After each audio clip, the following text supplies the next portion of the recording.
Good morning students, welcome to social science lecture. In the last lecture we have discussed about the occupation of the villages and mechanizations of agriculture. और इसके अलावा हमने green revolution से related भी आपसे discuss किया था कि व्हाट इज़ ग्रीन रेवोल्यूशन, क्या होती है ग्रीन रेवोल्यूशन।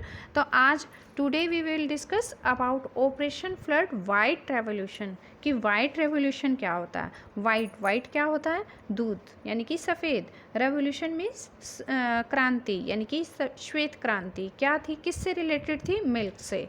तो ये मिल्क से रिलेटेड थी। तो पुराने समय में जो फार्मर थे या हमारी फैमिलीज थी वो क्या करती थी, जो दूध देने वाले एनिमल्स होते थे उन्हीं को ही उनकी देखभाल करती थी ताकि उनसे दूध लेकर जो है वो आगे जो है बेचकर अपनी अर्निंग कर सकें। लेकिन सबसे ज़्यादा किस चीज़ की कमी थी, क्योंकि जो उनके एनिमल्स थे वो लो क्वालिटी के थे, उनकी इतनी अच्छी क्वालिटी नहीं होती थी और जो उनको खाना दिया जाता था वो भी इतना अच्छा नहीं होता था। इसीलिए जो वो दूध देते थे, वो जो दूध की प्रोडक्शन होती थी वो काफ़ी कम होती थी।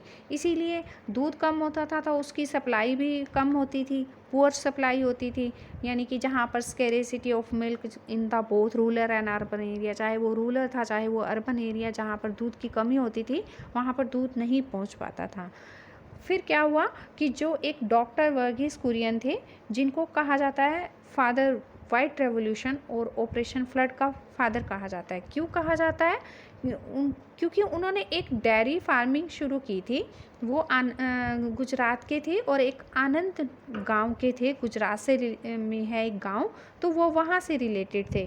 तो उन्होंने क्या किया था, एक डेयरी फार्मिंग शुरू की थी। और ये किससे रिलेटेड था? जो ऑपरेशन फ्लड था, वाइट रेवोल्यूशन था, मिल्क प्रोडक्शन से, processing, marketing, export and distribution of the by product of the milk. By products क्या होते हैं? जो दूध से बनी हुई चीज़ें होती हैं, जैसे चीज़, घी, स्कीम्ड मिल्क। तो इस तरीके से जितनी भी दूध से बनी हुई चीज़ें होती हैं वो इससे रिलेटेड होती हैं।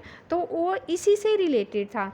तो उन्होंने क्या किया, जो उन्होंने एक छोटी सी टीम बनाई और उस टीम ने काफ़ी अच्छे तरीके से एफिशिएंटली जो है काम किया। और जल्दी ही जो इंडिया मिल्क डेफिशिएंट कंट्री, जहाँ पर दूध की कमी की वजह से वहाँ पर दूध की कमी थी, जल्दी ही क्या बन गया, became the large producer of the milk in the world में सबसे बड़ा प्रोड्यूसर बन गया दूध के उत्पादन का।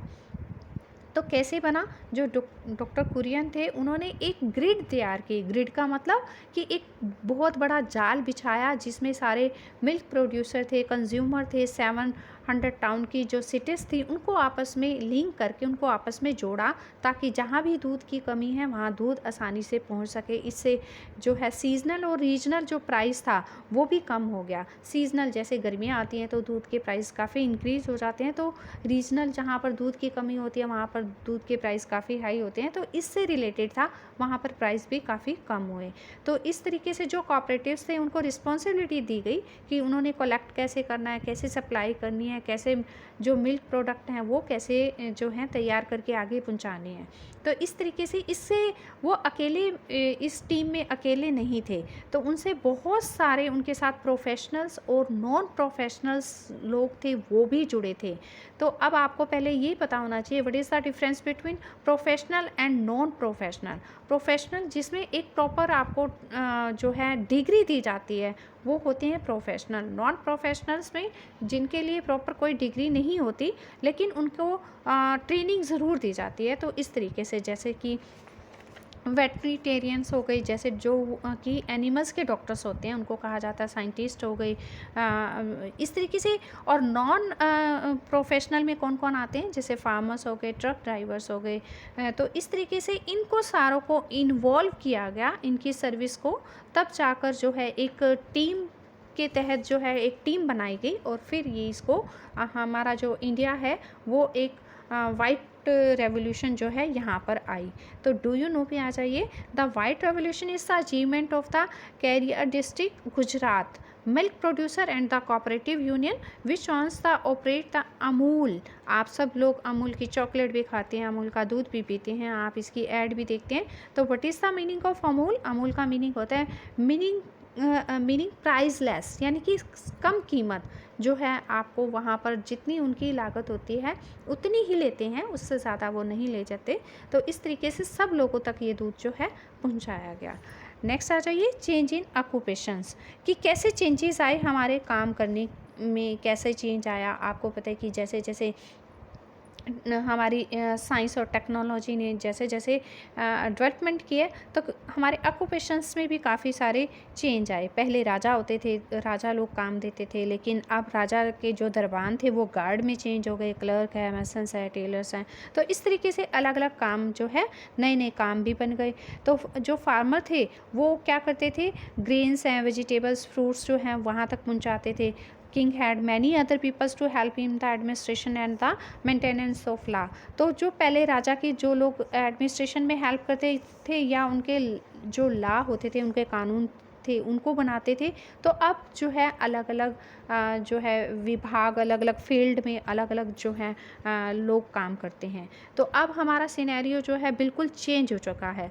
अब नए नए शहरों में नए नए ऑक्यूपेशंस आ गए। वो किससे रिलेटेड हैं, इंडस्ट्री से, ट्रेड से, ट्रांसपोर्ट से, कम्युनिकेशन, बहुत सारे ऐसे काम हैं जैसे फैशन हो गया, इंश्योरेंस हो गई, बैंकिंग हो गई, अलग अलग कामों से जो अलग अलग फील्ड से जो है लोग जुड़े हैं। तो जो प्रोफेशनल्स की डिमांड्स है वो भी काफ़ी इंक्रीज़ हो गई है, जैसे डॉक्टर, इंजीनियर, टीचर्स, डिज़ाइनर्स। तो इनकी डिमांड भी काफ़ी इंक्रीज़ हो गई है। जो शहर और जो हमारे टाउन्स हैं, सिटीज़ और टाउन्स हैं, वहाँ पर बहुत सारे नॉन प्रोफेशनल्स लोगों की भी ज़रूरत पड़ती है, और वो उनको भी 3 कैटेगरीज़ में रखा गया है। पहला होता है स्किल्ड लेबर। स्किल्ड लेबर में आपको थोड़ी ट्रेनिंग की ज़रूरत होती है, जैसे टेलर हो गया, कारपेंटर हो गया, प्लम्बर हो गया, तो उसमें थोड़ी ट्रेनिंग की ज़रूरत होती है। इसी तरीके से सेमी स्किल्ड, इसमें थोड़ी कम ट्रेनिंग की ज़रूरत होती है, जैसे बेकर हो गए, क्लीनर हो गए, वॉशरमैन हो गए। फिर थर्ड पे आ जाइए अनस्किल्ड लेबर। इसमें आपको किसी भी प्रकार की ट्रेनिंग की ज़रूरत नहीं होती, जैसे जो वर्कर्स होते हैं, जो लेबर होती है, कंस्ट्रक्शन साइट पे काम करती है, कुलीज हो गए, या रेलवे स्टेशन पे जो कुली होते हैं वो होते हैं। तो आपको नीचे एक जो है 5 different type of the work people do for you, जो आप 5 तरह के लोगों मतलब काम लिखने हैं जो लोग आपके लिए काम करते हैं, अलग अलग काम करते हैं। तो ये आपका होमवर्क है, आप इसको फिल करोगे। वैसे तो मैंने भी फिल कर रखे हैं, लेकिन फिर भी पहले आप अपनी ऑनेस्टली आप अपने लिखोगे, उसके बाद फिर जो है आप इससे मैच करोगे। ठीक है बेटा, तो मैं इससे रिलेटेड आपको एक वीडियो भी, वाइट रेवोल्यूशन से रिलेटेड एक आपको वीडियो भी सेंड करूँगी।